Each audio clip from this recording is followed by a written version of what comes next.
पुढे एक सविस्तर बातमी पाहूयात। पुण्यातील कसबा गणपती मंदिर देवस्थान ट्रस्टच्या वतीनं गणपती मूर्तीवरील शेंदूर कवच काढण्यात आलंय। शेंदूर कवच काढल्यावर आता अतिशय मनोहरी अशी मूळ स्वरूपातील बाप्पाची मूर्ती समोर आली आहे। तर मूळ मूर्ती 15व्या शतकात असल्याचा अंदाज वर्तवण्यात आलाय। साधारण 900 किलो वजनाचा शेंदूर लेप काढण्यात आलाय।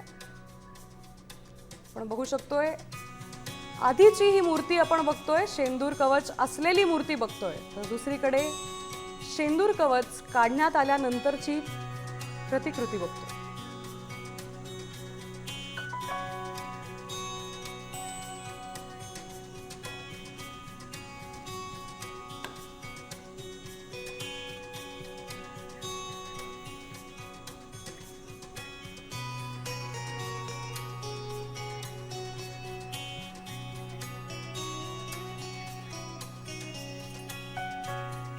कसबा गणपतीवरती शेंदूर कवच होतं ते काढण्यात आलेलं आहे आणि ती प्रक्रिया जी आहे ती पूर्ण झालेली आहे। 15 डिसेंबरपासून आपण या कार्यासाठी प्रक्रिया करण्यासाठी आपण मंदिर बंद ठेवलेलं होतं आणि त्या मुदतीपूर्वी साधारणतः 2 आठवड्याच्या आत आपलं हे काम पूर्ण झाल्यानंतर गणेशाचं मूळ स्वरूप आपल्या सगळ्यांच्या समोर प्रकट झालेलं आहे।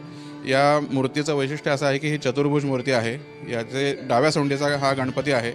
त्यानंतर अभय मुद्रेमध्ये एक हात आहे, एका हातामध्ये शस्त्र धारण केलेलं आहे, हातामध्ये मोदक आहे आणि अर्धपद्मासनातली ही मूर्ती अतिशय विलोभनीय आणि मनोहारी स्वरूपात आपल्या समोर आलेली आहे। शिवाजी महाराजांनी किंवा आमच्या पूर्वजांनी जी मूळ मूर्ती बघितलेली आहे ती आज सर्व पुणेकरांचं भाग्य की ती आपल्याला बघायला मिळते।